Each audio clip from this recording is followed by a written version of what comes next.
1948 में जब अरब इसराइल के साथ जंग कर रहे थे, तब भी ईरान तुर्की के बाद दूसरा मुस्लिम कंट्री था जिसने इसराइल को ऑफिशियली रिकॉग्नाइज किया। और सेम टाइम पर जियोनिस्ट मिलिट्री जो कि इसराइली फौज है तकरीबन 7 लाख फलस्तीनियन को उनके घरों से निकाल रही थी।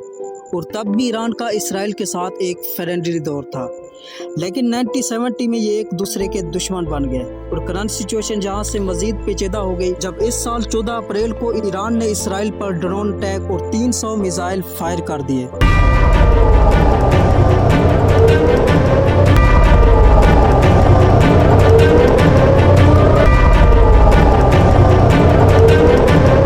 और इसकी स्टेटमेंट ईरान यह देता है कि सीरिया की कैपिटल दमिश्कस में इनकी एम्बेसी में इसराइली एयर स्ट्राइक में इनका सीनियर कमांडर मोहम्मद रजा ज़ैदी मारा गया। और ईरान ने इसी वक्त ये स्टेटमेंट दी थी कि ईरान इसका बदला जरूर लेगा। और इस बात को एक हफ्ता भी नहीं हुआ था कि ईरान ने 300 से ज्यादा मिसाइल फायर कर दिए, लेकिन 90% मिसाइल डिफेंस एयर डोम और इसराइल के हिमायती ममालिक ने डिस्ट्रॉय कर दिए। और तकरीबन 20 मिसाइल इसराइल की एयरपोर्ट को हिट कर गए और बहुत ही मामूली नुकसान पहुंचा।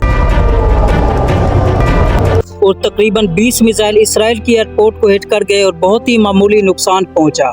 और ईरान के इसराइल के साथ ताल्लुकात फ्रेंडली तब थे जब ईरान मोहम्मद रजा पहलवी के अंडर था, लेकिन 1979 में हालात बिल्कुल ही चेंज हो गए। और इसकी वजह ईरान में जो 1979 में इनकलाब आया था, इसका सुप्रीम लीडर अयतुल्ला खुमैनी था और पूरा ईरान इसके अंडर चलने लगा। खुमैनी ने फलस्तीनियन को बहुत ज्यादा सपोर्ट किया और इसके लिए ईरान की सिटी तेहरान में इसराइली एम्बेसी को फलस्तीनियन एम्बेसी में चेंज कर दिया गया। और तभी से ईरान इसराइल के इतना अगेंस्ट हो गया कि इसने सारी इसराइली एयरपोर्ट तक को कैंसिल कर दिया। और आज ये कंट्री एक दूसरे के इतना अगेंस्ट है कि एक दूसरे की सरजमीन पर अटैक करते रहते हैं, लेकिन पब्लिकली इसको डिनाई करते हैं। और इसराइल ने सबसे बड़ा अटैक ईरान के न्यूक्लियर वेपन प्रोग्राम पर किए हैं। अगरचे इसराइल के पास दर्जनों न्यूक्लियर वेपन्स हैं, लेकिन वो इसराइल के न्यूक्लियर प्रोग्राम को दुनिया के लिए खतरा मानता है। और सन 2000 में ईरान के न्यूक्लियर फैसिलिटीज को बहुत ज्यादा नुकसान पहुंचाया गया। और ईरान की स्टेटमेंट के मुताबिक इसके पीछे अमेरिका और इसराइल का हाथ था। और 2020 में ईरान के टॉप न्यूक्लियर साइंटिस्ट मोहसिन फखरीजादा को सैटेलाइट मॉनिटर्ड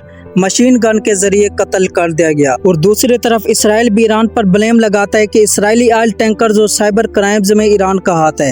ईरान की सरजमीन पर इनके न्यूक्लियर प्रोग्राम्स को अमेरिका और इसराइल की तरफ से निशाना बनाया जाता है। और इनकी करेंसी पाकिस्तान से कई गुना लो होने के बावजूद यह कौम इसराइल और अमेरिका की आंखों